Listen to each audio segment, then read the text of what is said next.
Speaking freedom. Speaking freedom. Giving you the answers to be free. Be free. Be free. 'Cause we're speaking freedom. Tyrese put up the picture of the post. Oh boy. Oh, God. You trying to get fired. That's what On I his was. day off? Well, he didn't go that way with it. He said, when I was a kid, reading comic books and things like that, we didn't see images like this. Why are they taking the innocence of young kids away by, Well, just to play devil's advocate, we did see images of people kissing. We saw Lois Lane and Superman kiss. And we saw, other superheroes have love interests and they kiss or whatever. But I think we've never seen the same sex as young kids. But my whole thing is, like Tyler said earlier, why is sexuality such a big part of these superheroes' life now and storylines? That's the problem that I have. Yes. Agreed. Seems like it's being pushed upon the kids to know about the sexuality of their And it shouldn't. It should be more of let them explore when they get to the time. I don't recall it ever being a put like, hey, who he like? Right. Yeah, like it should be introduced to them by their parents or when they get older, not cartoons. My thing is, regular men don't be with women, so how's Superman finna be? This is a Superman. You think he got... Alright.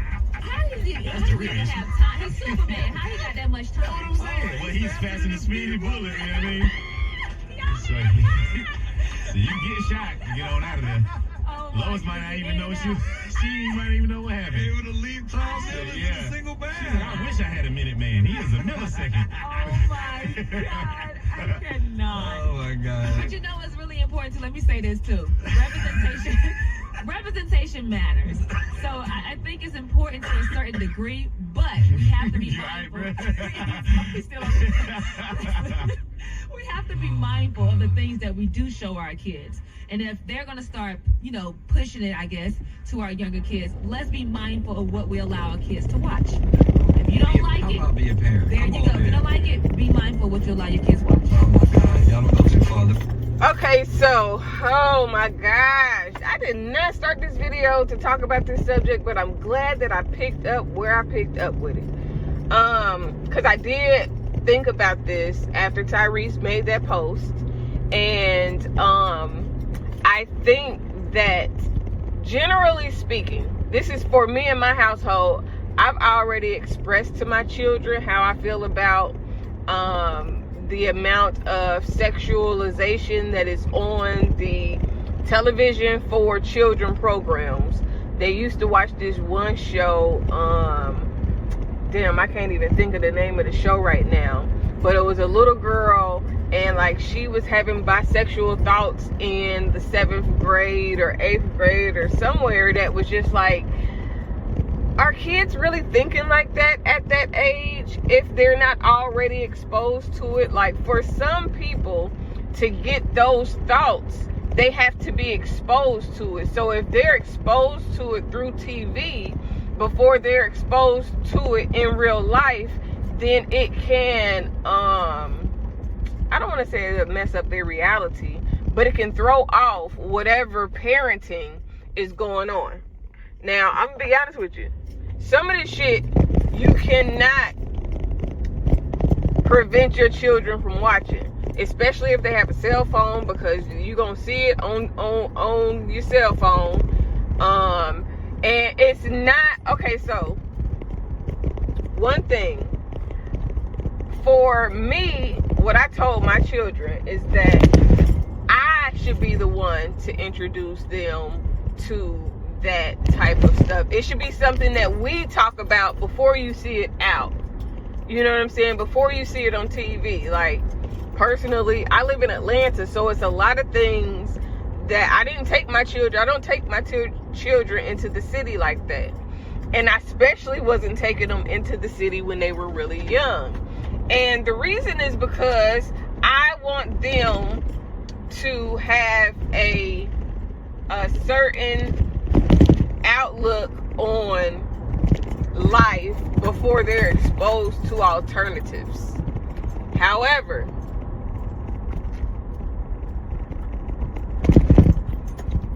maybe being straight is an alternative. Everything is an alternative. Nothing is, this is the way it has to be done, except for having children. That's the reproductive organs that you have is really what makes gender. It's not really about how you feel on the inside. What is your reproductive organs tell you that you are? What can you produce? Now, what you do to change you outside of what God made you, that's between God and you. But I think that when you are dealing with children, in which we are, well, it's a couple different ways I feel. First, my hand is itching. First, I feel like, okay, when you're dealing with children, allow their parents to introduce them to those type of, but then at the same time, it's like, I don't know what it's like to be a child that may have different thoughts in mind. You know what I'm saying? Like, we weren't allowed, that wasn't allowable at that age. Now, as a child who experienced some sorts of child sexual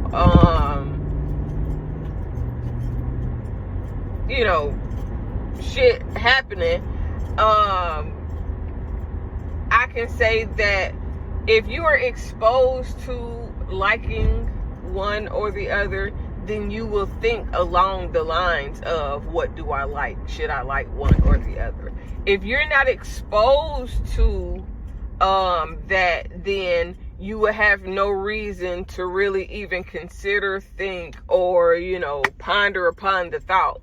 And that's the point of not putting that emphasis into TV, not for children that's 13 and under, 14 and under.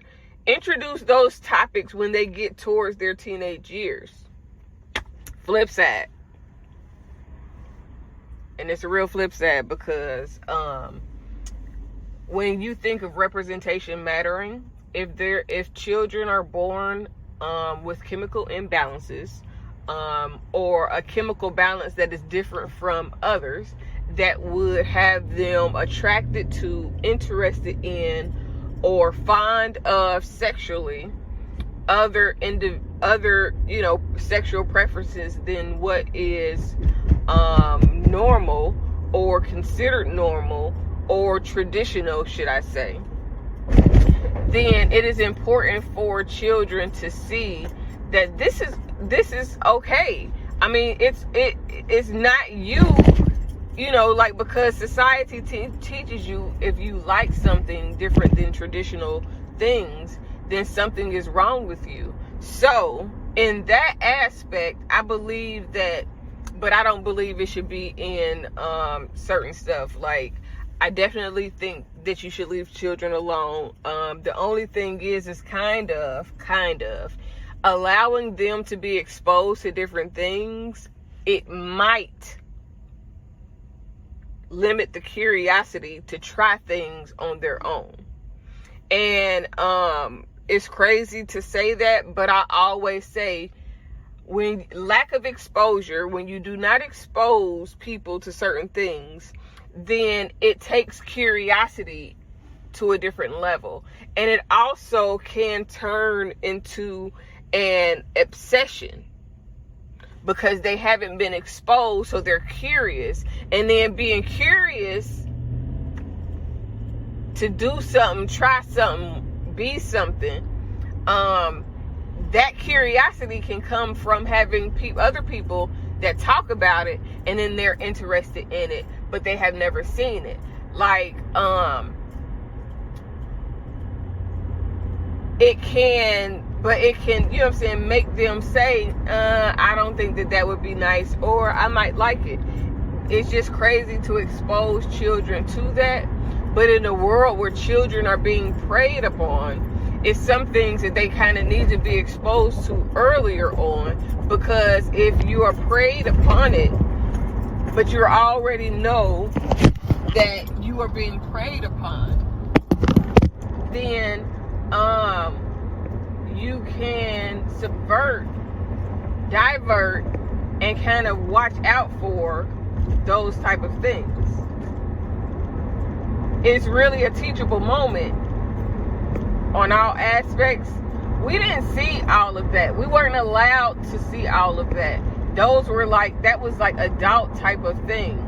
We never thought, did these two characters or these type of characters like each other? I never, in my life, that was really never a thought in my mind. That's what it is when Tyrese says taking the innocence from a child. You're putting things in their mind that they would have never even, they wasn't even thinking about. Hadn't even thought of, wasn't considering, no. Wasn't even on the forefront of their mind until you kind of toyed with their innocence. Now, I do feel them, like, Tyrese, you just got in DC, nigga. Marvel, whatever the fuck. Oh, you in Marvel. Marvel, DC, that's the same damn thing, ain't it? Bruh, chill the fuck out. Don't chill out. Speak your piece, but be okay with whatever may come from you speaking that piece. And I don't think it was nothing wrong with what Tyrese said. We weren't exposed to things like that. And that wasn't even a mindset as far as different sex, like same-sex interactions. But they did show kissing. They did show, not like nothing super intimate, but they definitely showed kissing and shit. So it's like, if you're gonna show some sexuality, then show all realms of sexuality. It's one of those things that we're about to enter a new stage of being, of existence, of acceptable and unacceptable standards. We are not about to. We are already in the midst of changing how the world operates, for real. And love is truly at the forefront, because love and acceptance go hand in hand. So if you are taught to accept any, every, and all, then you will begin to love more. Like, the one thing about it is that if you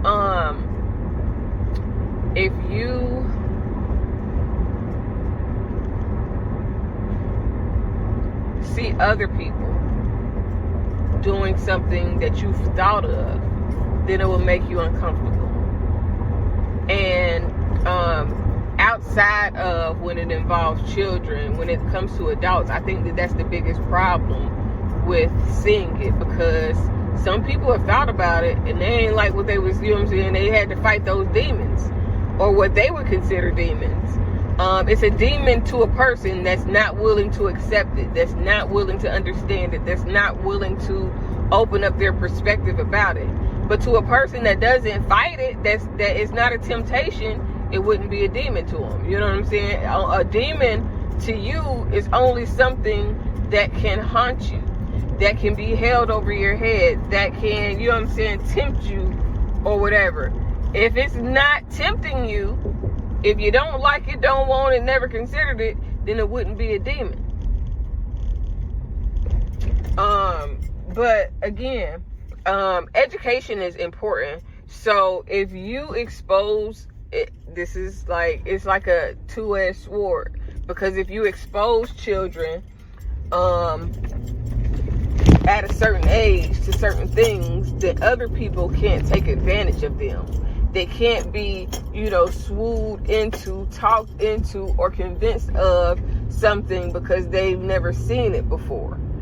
When you are educated, when you are exposed to things, it allows you to make a choice whether or not you want to experience something or not.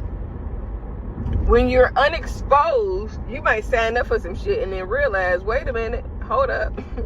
It's a chopper. It's a chopper. Hold up. Wait a minute. It's a 22. Pew, pew, pew, pew, pew, pew, pew. You know what I'm saying? Like, so, but when you're like, exposure is important. It's almost like going to different places and seeing different things. When you go to the Mardi Gras, you might not goddamn show your titties, but the experience of seeing that helps you grow, regardless if you realize it or not. Your environment, what you're exposed to, it is very important. It shapes you because it teaches you what's available out there. And it's just at what age do children need to know about that? The only thing is that there are a lot of children in the world that experiences mommies having two mommies, or two daddies, or a daddy with two mommies, or a mommy with two daddies. And not talking about co-parenting out of the household. I'm talking about poly relationships. I'm talking about same-sex marriages and relationships. So I understand the need to say that it's acceptable because people are living that. And if they are, it's like, okay, I smoke weed. I've been smoking weed for a very long time, off and on, all my life, for real, you know, off and on. Like, I stopped when I went to the military. I stopped when I was in church for a while. I've stopped several different times, and, you know, but I like to smoke weed. In school, they teach children that weed is bad, to say no to weed. All of these things, and not just weed, but weed being, you know, one of the main drugs that they are against. Even though it's legal in some places, even though it has healing capacities. But if they teach children that weed is bad, criminal, and bad people smoke weed, and I smoke weed, then my children are being programmed that I am bad because I smoke weed, or that weed is bad and it makes me bad again because I smoke weed, instead of the mindset or the understanding of it has healing capacities. So just because it may be illegal does not mean that it's necessarily bad. Everything that's illegal is not always bad. And that's kind of where we come to this impasse at with this exposing children to sexualized natures. Because exposing them to it is not necessarily bad, especially because there are children that grow up in same-sex households with two mommies or two daddies, or like two mommies and a daddy. It's okay that people are exposed to that because it's a reality. You know, I think that a lot of our underexposure was the denial of reality. Like, this really exists. People are really into that. Bitches been sleeping with bitches since I don't know when. You know what I'm saying? Like, men been gay since I don't know when, even in the motherfucking Bible. So when you consider that as the fact, then it makes you kind of step back and look at it a little bit differently, because just because you don't put it out there doesn't mean that it doesn't exist. So instead of acting like some shit doesn't exist, like, you know, her mum's the motherfucking word, exposure is appropriate because gotta get gas. Exposure is appropriate because it's the reality of the world, and hiding the reality does not stop it from being reality, honestly. So literally I feel my children are a little bit older now, so definitely at the age that they are, being 11 and 12, about to be 12 and 13, at this age, in middle school, I remember it was bitches having sex that I was in school with. You know what I'm saying? Like, I recall specifically at least one person who was sexually active when I was in middle school. probably more like 3 or 4 in 7th grade, at least one. When I was in 7th grade, they was in 8th grade. And then several more when I was in 8th grade.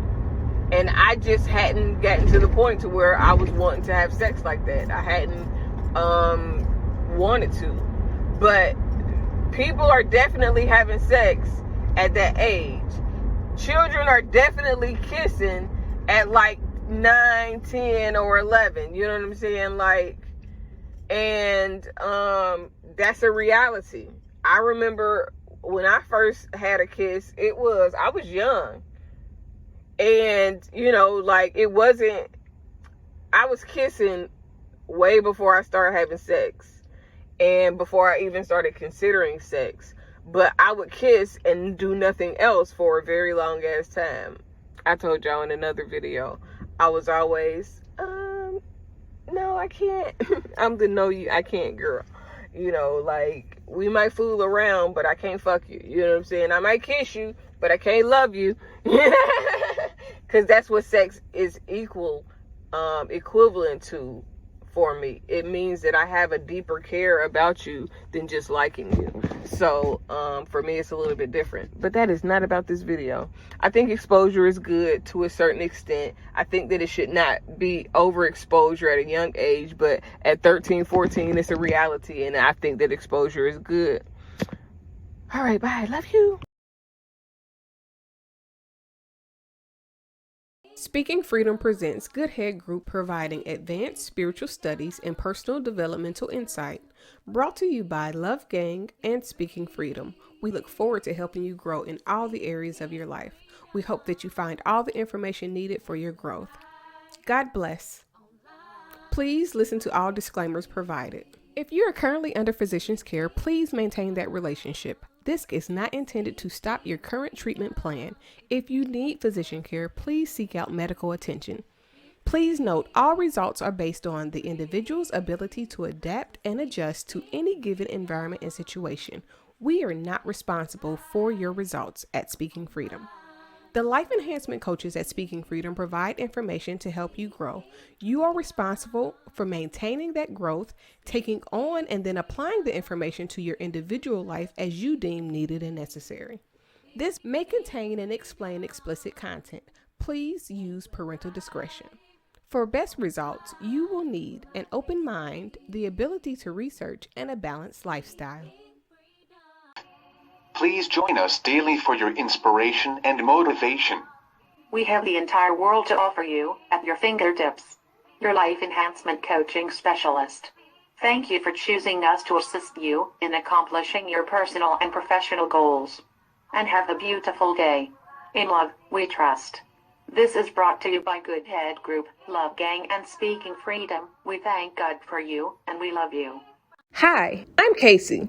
Dr. Kaci to be exact, owner of Speaking Freedom LLC, Love Gang, and Good Head Group LLC. I am also a certified life coach and host of Speaking Freedom Radio and TV. Although I have recently became an ordained minister, please be aware that I am still me, raw and uncut the way God made me and allowed life to shape me. I pray and expect God to use me for people who can receive the way I communicate, as well as my delivery. I am not for those who are already saved, religious, or super deep. I am for the leaders, hustlers, and street influencers around the world, including pimps, killers, drug dealers, and working girls. I am sharing my experiences and perspective to help someone be inspired to be better, and for those who can identify with the various aspects of my mindset. My mindset alone does not determine the status of any active connections or current relationships that have not already been specifically addressed. Additionally, these recordings should not be taken personally if I have not already spoken to you about the topic or expressed that I have an issue. These recordings are a part of my life's work to document my experience, perspective, and to see how life has shaped me. My plan in using my stories publicly and socially is to encourage growth in those who can identify with the experiences and find inspiration in my life to heal and overcome the path that they've been set on, no matter what they face, as according to the purpose of their soul, until healing takes place. Despite the experiences that I may have had with any person, sometimes known and unknown, I hold no grudges, no hate, no bitterness, or any other ill feelings against anyone. I pray that your life is whole and very fruitful. I forgive you as I hope that you forgive me if I have wronged you or anyone that you know or anyone who listens to me. I pray that you have peace and extend the same grace to others. I have love for everyone, especially on a human level, despite flaws or experiences. But that doesn't mean that I will associate or be close to every human that I know or meet. I've experienced a very eventful life and truly believe that my mindset and story based on experiences could help those who identify with how I think and are looking for inspiration to grow further, go beyond hurt, and be great. I pray that these recordings bless you and your soul in every way, in whatever way God has intended. Sending love and light to all. Thanks for listening. Achieve your dreams.